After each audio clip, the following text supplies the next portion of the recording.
नमस्कार, स्वागत है आपका। आप देख रहे हैं इंडिया वॉइस और मैं हूं आपके साथ योगेश पांडे। रिपोर्टर लाइव में बात करेंगे आज तमाम बड़ी खबरों की, जिन खबरों पर हमारे तमाम सहयोगी ग्राउंड लेवल से हर खबर पर देंगे अपडेट। सबसे पहले बात करेंगे हम दरअसल सोनिया गांधी की। सोनिया गांधी का आज 76वां जन्मदिन रहा। उन्होंने अपना जन्मदिन मनाया और इस दौरान प्रधानमंत्री ने उन्हें बधाई दी है। खबर पर ज्यादा जानकारी दे रही है हमारी सहयोगी बबीता रायाल।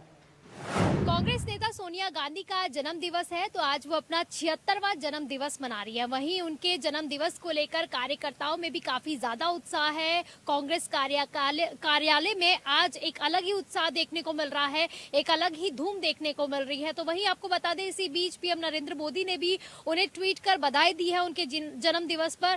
तो अभी जो है सोनिया गांधी राजस्थान में है और सवाई माधोपुर के रणथंभौर में उनके जन्म दिवस को लेकर तैयारियां भी की गई है। इससे पहले सोनिया गांधी ने अपने परिवार के साथ रणथंभौर टाइगर सफारी का लुत्फ भी उठाया था।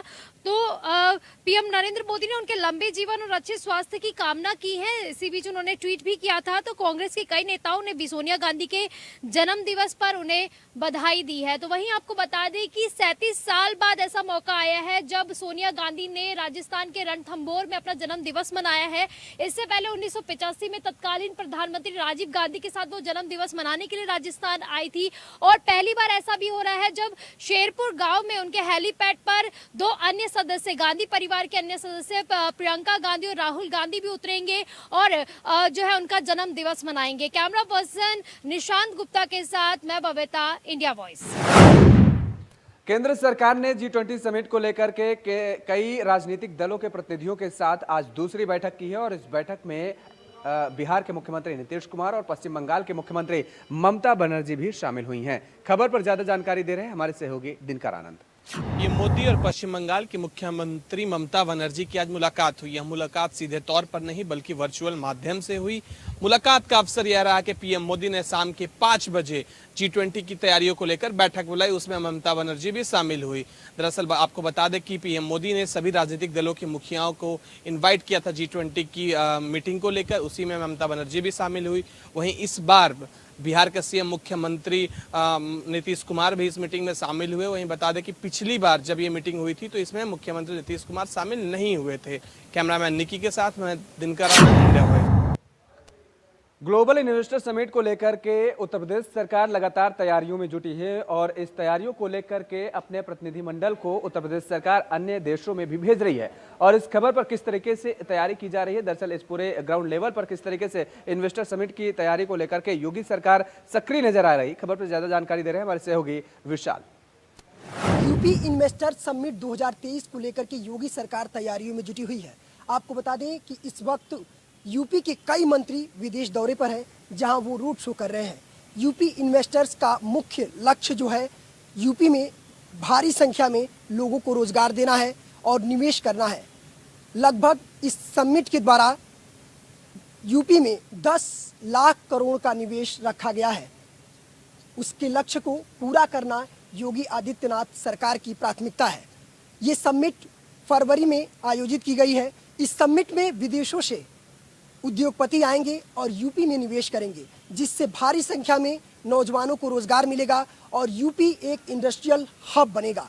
योगी आदित्यनाथ सरकार का ये लक्ष्य है कि यूपी में रोजगार से नौजवानों को जोड़ा जाए, जिससे आने वाले भविष्य में यूपी में से नौजवान किसी और प्रदेश में ना जाएं और अन्य प्रदेशों के जो नौजवान हैं उनको भी यूपी में रोजगार मिल सके। कैमरामैन निकांत गुप्ता के साथ विशाल मिश्रा, इंडिया वॉइस।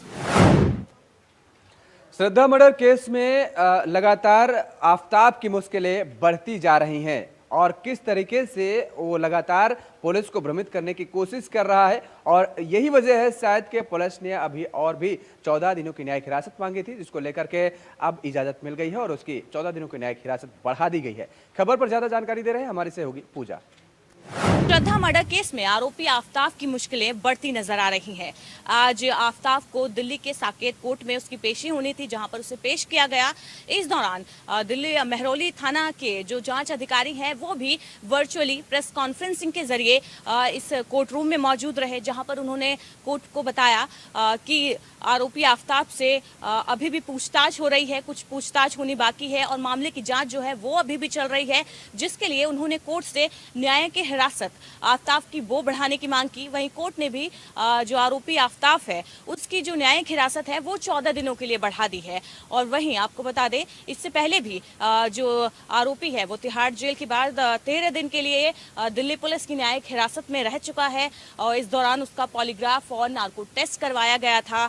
और पुलिस को अभी भी दिल्ली पुलिस को जो डीएनए सैंपल्स हैं और जो एफएसएल रिपोर्ट है उसका इंतजार है, जिसके आधार पर जो सबूत है दिल्ली पुलिस वो कोर्ट में पेश करेगी और तब कोर्ट तय करेगा कि जो आरोपी है श्रद्धा मर्डर केस का आफ्ताफ, उसको कितनी सजा दी जाए, कितनी कड़ी से कड़ी सजा उसको दी जानी चाहिए। फिलहाल आरोपी की जो मुश्किलें हैं वो बढ़ती यहाँ पर नजर आ रही है। उसकी जो 14 दिन की न्यायिक हिरासत बढ़ा दी गई है। बता दें, आरोपी आफ्ताफ जो है फिलहाल तिहाड़ जेल में बंद है, जहां पर तिहाड़ जेल प्रशासन ने भी आरोपी की सुरक्षा बढ़ाने की मांग की थी, क्योंकि पिछली बार जब उसको कोर्ट ले जाया गया था तो कुछ लोगों ने उस पर हमला कर दिया था। तो अब देखना होगा तो दिल्ली पुलिस का जो इंतजार है एफएसएल और डीएनए रिपोर्ट का, वो कब तक सामने आ पाती है, जिसके आधार पर जो दिल्ली पुलिस है वो सबूतों को कोर्ट में पेश करेगी। कैमरामैन शैंकी के साथ मैं पूजा।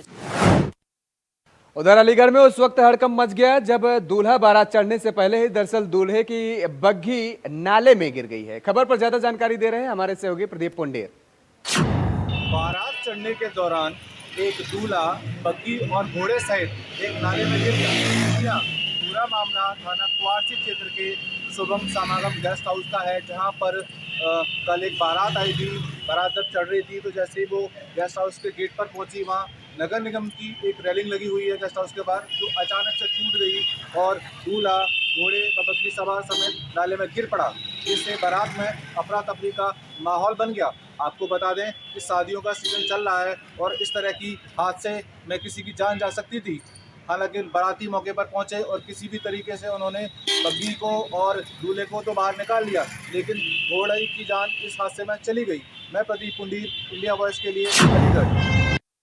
उधर बांदा में भी उस दौरान सनसनी फैल गई जब एक हिस्ट्री शीटर की हत्या कर दी गई है और इस खबर पर ज्यादा जानकारी दे रहे हैं हमारे सहयोगी संदीप कुमार। बांदा जनपद से एक सनसनीखेज मामला सामने आया है, जहां एक हिस्ट्री शीटर को देर रात धारदार हथियार से हत्या करते हुए उसको जंगल में फेंकने का काम किया गया। आपको बता दें, पूरा मामला बांदा जनपद के पैलानी थाना क्षेत्र के चंदवारा गांव का है, जहां शहर में हिस्ट्री शीटर लोहा सिंह नाम का एक व्यक्ति था, जिसको देर रात पैलानी थाना के चंदपुरा गांव में हत्या करके उसको जंगल में फेंक दिया गया था। जैसे ही ग्रामीणों के द्वारा स्थानीय पुलिस को पूरे मामले की जानकारी लगी, पुलिस ने मौके पर पहुंचकर पूरे मामले को संज्ञान में लेते हुए जांच पड़ताल शुरू कर दी है और वहीं शव को कब्जे में लेते हुए पोस्टमार्टम के लिए भेज दिया है और घटना को अंजाम देने वाले आरोपी की तलाश की जा रही है। अगर पुलिस अधीक्षक की बात करें तो पुलिस अधीक्षक अभिनंदन ने बताया है कि जिस व्यक्ति की हत्या की गई है उसका नाम लोहा सिंह बताया जा रहा है और वह शहर में हिस्ट्री शीटर है। उसको लेकर के पूरे मामले की जानकारी देते हुए पुलिस अधीक्षक ने यही बताया कि उसकी पत्नी के साथ कई दिनों से विवाद चल रहा था, जिसको लेकर के उसकी पत्नी के मौसी के लड़के के द्वारा उसकी हत्या को अंजाम दिया गया है। वहीं ग्रामीणों की बात करें तो ग्रामीणों का यह भी कहना है कि लोहा सिंह को पहले गोलियों से भूंजा गया, उसके बाद उसकी धारदार हथियार से काट कर हत्या करने का मामला सामने आया है। इंडिया वॉइस के लिए संदीप कुमार, बांदा। बिजनौर में जीएसटी अधिकारियों की छापेमारी को लेकर बीजेपी विधायक सुची चौधरी और उनके पति दरअसल धरने पर बैठ गए हैं। क्या है मेन वजह धरने की, बता रहे हैं हमारे सहयोगी। बिजनौर जिले में पिछले 2 दिन से जीएसटी की टीम अचानक से सक्रिय हो गई और जिले भर में अलग अलग शहरों में जाकर के जीएसटी की टीम छापेमारी कर रही है। आज जीएसटी की टीम बिजनौर शहर में मुख्य बाजार में जैसे ही पहुंची, तभी व्यापारियों ने टीम की सूचना पर बाजार को बंद कर दिया और धड़ाधड़ व्यापारियों की दुकानों के शटर गिरने लगे। पूरा बाजार देखते ही देखते कुछ ही देर में बंद हो गया। बाजार बंद होने की सूचना पर सदर विधायक सुची मौसम चौधरी और उनके पति ऐश्वर्या चौधरी मौके पर पहुंचे और सैकड़ों व्यापारियों के साथ मीटिंग कर उन्हें आश्वस्त किया कि कोई भी अधिकारी उनका या जीएसटी का हो या किसी भी विभाग का अधिकारी उनका फिलहाल उत्पीड़न नहीं करेगा। इस आश्वासन के बाद व्यापारियों ने फिर से दोबारा से बाजार खोल दिया। व्यापारियों का कहना है कि जीएसटी की टीम उनका लगातार उत्पीड़न कर रही है। जो छोटे व्यापारी हैं उनको ज़्यादा परेशान किया जा रहा है। बिजनौर से Zaheer Ahmad, India voice. UP Mainpuri उपचुनाव में डिम्पल यादव की शानदार जीत हुई और इस जीत को लेकर के समाजवादी पार्टी के कार्यकर्ताओं में बेहद उत्साह नजर आया है और इस उत्साह के साथ ही समाजवादी पार्टी के कार्यकर्ताओं ने जश्न मनाया, मिठाई भी बांटी है। क्या है पूरी खबर, बता रहे हैं हमारे सहयोगी अतुल कुमार। निधन के बाद सीट खाली होने के बाद उपचुनाव हुए जिसमें डिम्पल यादव समाजवादी पार्टी से प्रत्याशी उतारी गई। डिम्पल यादव की लगभग 2,88,000 से जीत के बाद समाजवादी पार्टी कार्यकर्ताओं में भारी जोश और उत्साह देखने को मिल रहा है। बात की जाए फिरोजाबाद में तो फिरोजाबाद में समाजवादी पार्टी के कार्यकर्ताओं ने आज मिठाइयाँ बांटी और कहा कि ये एक मुलायम सिंह जी के लिए सच्ची श्रद्धांजलि कहा जा सकता है, क्योंकि जिस तरीके से मुलायम सिंह यादव ने मैनपुरी के लिए जो विकास किए थे वो कहीं ना कहीं मैनपुरी की जनता ने एक बड़ी जीत दिलाकर वापस किए हैं।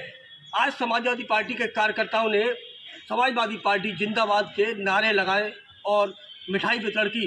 फिरोजाबाद से इंडिया वॉइस के लिए अतुल कुमार। बिहार के भोजपुर में अपराधियों से पुलिस ने एक राइफल और अवैध तमंचा बरामद किया है। किस तरीके की घटनाओं को वारदात देते थे ये बदमाश, बता रही हमारी सहयोगी नेहा गुप्ता। भोजपुर पुलिस को बड़ी सफलता मिली है, जहां एक और आपराधिक घटना को अंजाम देने जा रहे 2 अपराधियों को पुलिस ने गिरफ्तार किया गया है। अवैध हथियार के साथ पुलिस ने गिरफ्तार किया है। बता दें कि भोजपुर एसपी संजय कुमार सिंह द्वारा प्रेस कॉन्फ्रेंस कर दी गई जानकारी, उसमें बताया गया है कि जो 2 अपराधी थे उन्हें गिरफ्तार किया गया है। एक मनोज है और दूसरा राहुल है। जिस तरह से भोजपुर पुलिस द्वारा बताया गया है कि यह 2 जो अपराधी थे वह बड़ी घटना को अंजाम देने वाले थे, जिसे लेकर छापेमारी की गई और गुप्त सूचना के आधार पर उनको जानकारी मिली, जिसमें डीआईयू की टीम और अन्य नारायणपुर थाना अध्यक्ष के नेतृत्व में एक टीम का गठन किया गया, जिसमें छापेमारी की गई। छापेमारी में भोजपुर पुलिस को सफलता मिली, जिसमें भोजपुर पुलिस द्वारा जानकारी दी गई है कि एक राइफल, एक कट्टा और एक मोबाइल और 5 जिंदा कारतूस और 3 खोखा को बरामद किया गया है। भोजपुर एसपी संजय कुमार सिंह द्वारा जानकारी दी गई है कि लगातार आपराधिक घटनाओं को कम करने और उस पर नकेल कसने को लेकर छापेमारी अभियान चलाई जा रही है। इसके अलावा अवैध जो शराब है और उन वांछित अपराधियों को गिरफ्तारी को लेकर छापेमारी अभियान चल रही है। विभिन्न थाने की पुलिस द्वारा लगातार छापेमारी अभियान चलाई जा रही है। इससे पूर्व में बताया गया कि जिस तरह से 2 अपराधी जो गिरफ्तार हुए उसमें से एक जो राहुल है उसकी पहले से ऐतिहासिक जो आपराधिक इतिहास है, विभिन्न थानों में मामला दर्ज है। इसके अलावा बताया गया कि अभी हाल के दिनों में 30 सितंबर 2022 को जो फ्रेंड्स कॉलोनी थी उसमें भाजपा के एक नेता थे बबलू सिंह, उनको गोली मारी गई थी, जिसमें वह जख्मी हो गए थे। इस घटना में पुलिस उसको गिरफ्तारी के लिए ढूंढ रही थी, इसी में सफलता मिली है। जब यह आपराधिक घटना को अंजाम देने जा रहे थे, गुप्त सूचना के आधार पर भोजपुर पुलिस को जानकारी मिली तो नारायणपुर थाना क्षेत्र के 84 गाँव से उनको गिरफ्तार की गई है। इसकी जानकारी भोजपुर एसपी संजय कुमार सिंह द्वारा प्रेस कॉन्फ्रेंस कर दी गई है। इसमें बताया गया कि एक राइफल, एक खोखा और एक राइफल, 5 जिंदा कारतूस, एक देसी कट्टा, 3 खोखा और एक मोबाइल बरामद किया गया है। इसके अलावा भोजपुर पुलिस लगातार छापेमारी अभियान चला रही है। भोजपुर पुलिस द्वारा जानकारी दी गई है कि आपराधिक घटनाओं पर नकेल कसने सहित विभिन्न मामलों पर छापेमारी अभियान लगातार जारी है और इसे लेकर लगातार पुलिस द्वारा जानकारी दी जा रही है कि जो अवैध जो शराब है उसमें संलिप्त अपराधियों की गिरफ्तारी की भी छापेमारी की जा रही है। और जिस तरह से अभी हाल के दिनों में अपराध की घटनाएं बढ़ी है, इसे देखते हुए पुलिस लगातार क्राइम मीटिंग कर रही है। इसे देखते हुए भोजपुर पुलिस द्वारा बड़ी सफलता मानी जा रही है, जिसकी गिरफ्तारी हुई है। भोजपुर से नेहा गुप्ता, इंडिया वॉइस के लिए। उधर झारखंड में कुख्यात माओवादी विनोद मुंडा की निशानदेही पर हजारीबाग पुलिस ने 303 राइफल बरामद की है। वह तरीके से ये राइफल थी। आपको बता दें कि इस खबर पर ज्यादा जानकारी दे रहे हैं हमारे सहयोगी प्रमोद खंडेलवाल। हजारीबाग जिला प्रशासन को बड़ी सफलता मिली है। जी बिल्कुल, मैं बता दूं कि चूंकि हार्डकोर माओवादी विनोद मुंडा की निशानदेही पर पुलिस ने संगठन का 303 राइफल बरामद किया है।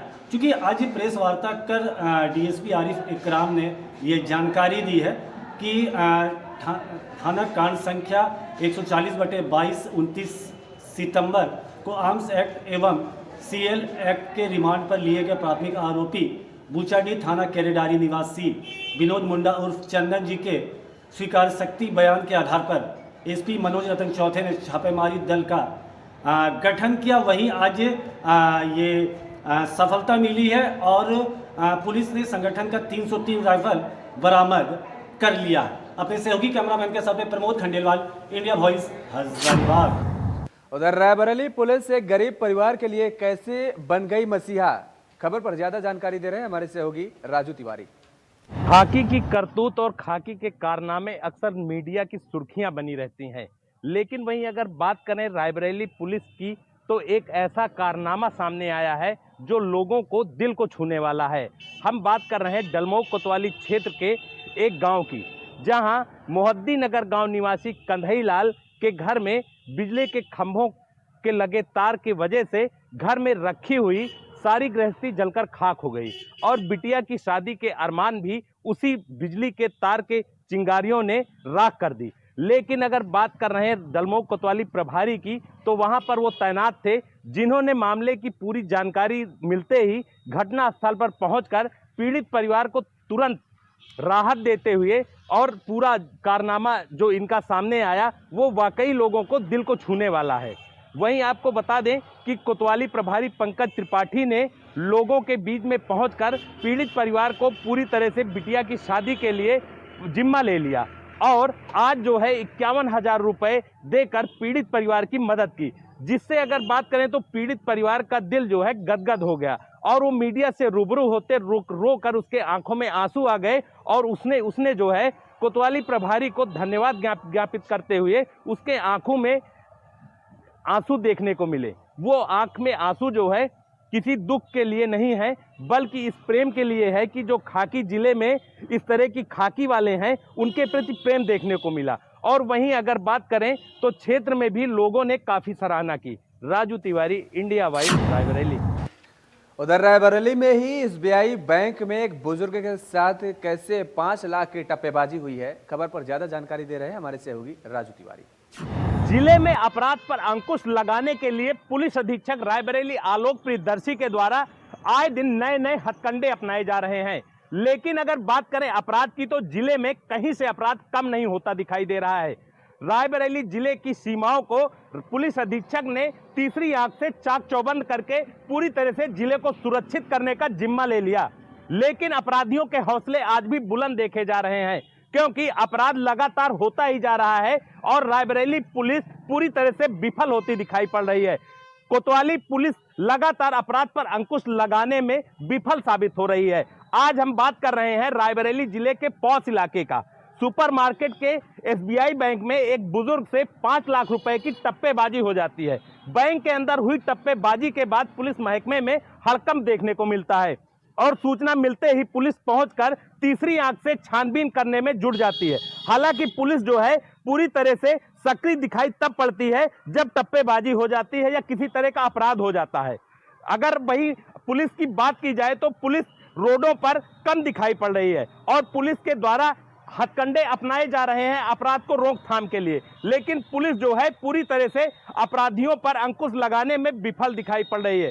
और एसबीआई बैंक में टप्पेबाजी होने के बाद बुजुर्ग ने बताया कि वो 10 लाख की एफडी को रिफंड कराने आया था, जिसमें 5 लाख उसने जो है बैंक में फिर से जो है एफडी कर दिया। लेकिन 5 लाख रुपए की एफडी करने के लिए वो फॉर्म भर रहा था, जिसके दौरान ही उसके साथ टप्पेबाजी हो जाती है। हालांकि घटना की सूचना मिलने पर पुलिस पूरी तरह से एक्टिव दिखाई पड़ रही है और पूरी तरह से पुलिस महकमे में हड़कंप देखने को मिल रहा है। और अब देखने वाली बात होगी कि पुलिस इस टप्पेबाजों को किस तरह से पकड़ने में सफल होती है। Raju Tiwari, India wise, Raebareli. उधर हरदोई जिले का एक वीडियो वायरल हो रहा है जिसमें एक बहू अपनी सास को पीटती नजर आ रही है और इन तस्वीरों के आने के बाद ये कहा जा सकता है कि दरअसल ये रिश्ते को तोड़ती तस्वीरें सामने आई हैं। और इस खबर पर ज्यादा जानकारी दे रहे हैं हमारे सहयोगी आनंद त्रिवेदी। इलाहाबाद में एक घटना सामने आई है जहां बहू अपनी सास को बुरी तरीके से पीट रही है। आप देखा ये कि बहू सास को खाना नहीं देती थी, अब बहू सास को खाना नहीं दे रही है तो सास ने थाने में कंप्लेन की कि हमारी बहू हमें खाना नहीं देती है। तो जब कंप्लेन के बाद में पुलिस जब घर पर पहुंची तो बहू आग बबूला हो गई। बहू ने फिर बुरी तरीके से अपनी सास को पीटा है, पटक पटक कर और दौड़ा दौड़ा कर। बुजुर्ग सास ने एसपी से न्याय की गुहार लगाई है कि मुझे न्याय दिलाया जाए। हरदोई से आनंद त्रिवेदी, इंडिया वॉइस।